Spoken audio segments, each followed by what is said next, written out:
Well, Fox News confirming there's been a major slowdown in the Biden campaign's fundraising. Two well-connected Democrats revealing people are starting to tap on the brakes on President Biden in the wake of the debate. Just take a look at the new reports in just the last 24 hours. Everything is frozen. Democratic donors warn of campaign funds drying up as Joe Biden holds on, and it's already disastrous. One source close to the Biden campaign adding the money has absolutely shut off. And another revealing, quote, donors are negative. They had a call with the president. The call seemed so contrived to people. I don't think they buy it. Yeah. But the White House is calling all these reports, of course, not accurate. Tammy, what do you expect when the biggest fundraiser in Democratic Party history and a mega donor, George Clooney, he was the one that called off the spigot. So this is the natural reaction to that. You know, what's strange to me is that whether it's Biden or someone else, the Democrat Party needs that money. Someone's going to run. Someone is going to need for the down ballot races. That's what everyone's worried about. So if you stop the money, and of course, maybe it wouldn't be stopping if everyone wasn't doing this publicly. It's like arsonists setting their own home on fire. And then it's like, oh, my gosh, look, there's no money. So if money is stopped, does that mean then it goes to now, obviously, we believe Kamala Harris can get the money that's in the campaign now, because her name is on the campaign. I believe that's the case. No one else can get the campaign chest money, but she could use it because she's part of that team, I believe. So if it's going to be Kamala Harris, then keep putting the money in so that you can at least move a larger Democrat Party message.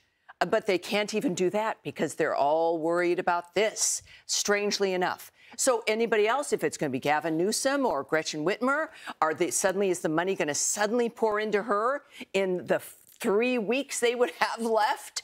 It's a very strange dynamic, but it's the kind of chaos that has been sown in this country economically, for foreign policy around the world. Now we know why everything is such a mess. This is as though you've got 10 different people not talking to anybody else, trying to figure out what to do, but they don't know what to do. They were relying on one thing that did not happen, and now it's a cartoon. And the nation's at stake, as you've noted, Michelle, that every people's lives are at stake. It's not a board game where you wrap it up and then go have dinner. People are dying right now, including our hostages. We've got hostages in Israel. Nobody knows their names.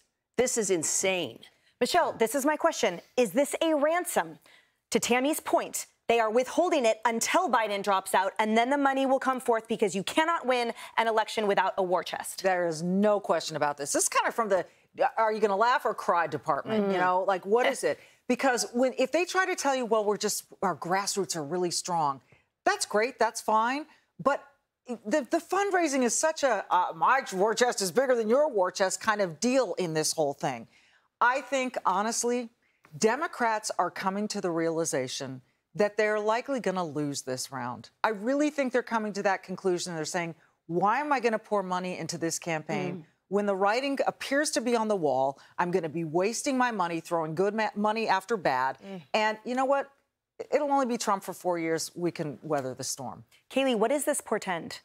I think this portends a change in the person at the top of the ticket. I mean, I did not believe that as of Friday, and then I went back to believing it's Joe Biden, and now I'm back to thinking, you know, a Kamala Harris on the glossy covers with all of Hollywood, with all of the media, is a powerful thing. Kamala is one thing.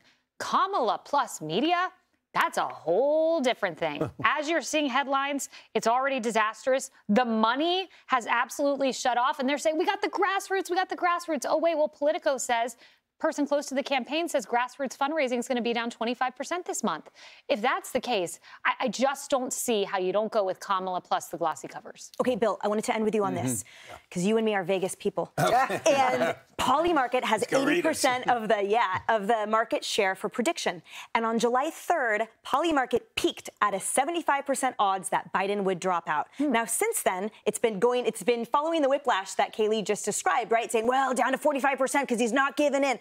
Now, with this, however, it's spiked again. So at the end of the day, man, do we put our money in Vegas? Interesting. I'll let you do that. And I'll stay you know, we started this show talking about Trump's sentencing day, which was supposed to be today, and he was struggling for cash. And it was that trial that really seemed to turn things around, and the conviction really shot up the fundraising for Trump, and that's been, what, a month and a half right now? Second quarter fundraising, talk about a reversal of fortune, Biden was at 264 million. Trump was at 331 million. Right? And we all know, we had Robert Wolf on this morning. He was on that phone call that you described as contrived. He didn't see it that way, but that was the way he heard it. But I will say that if you're going to run a campaign, and we saw this during the Republican primary, if you got the money, you got the time. And Nikki Haley had the money. So she was able to stick in for a long time. Ron DeSantis' money dried up quickly. He burned through the cash. He had nothing left to stand on, and his candidacy was over. If we find ourselves still talking about this in 2 weeks, and we go back and revisit the dollar amounts, maybe there's something that's real here about the money not coming in anymore. And if that's true, that may be, all things being equal right now, that may be the one final contributing factor to having a face-to-face conversation with Joe and Jill. Very quickly, would Kamala Harris want to run and lose? Is that how she sees her legacy? She ran and failed. That's a very difficult thing to ask someone, and that may be what happens. Hey, everyone. I'm Emily Compagno. Catch me and my co-hosts Harris Faulkner and Kaylee McEnany on Outnumbered every weekday at 12 p.m. Eastern, or set your DVR. Also, don't forget to subscribe to the Fox News YouTube page for daily highlights.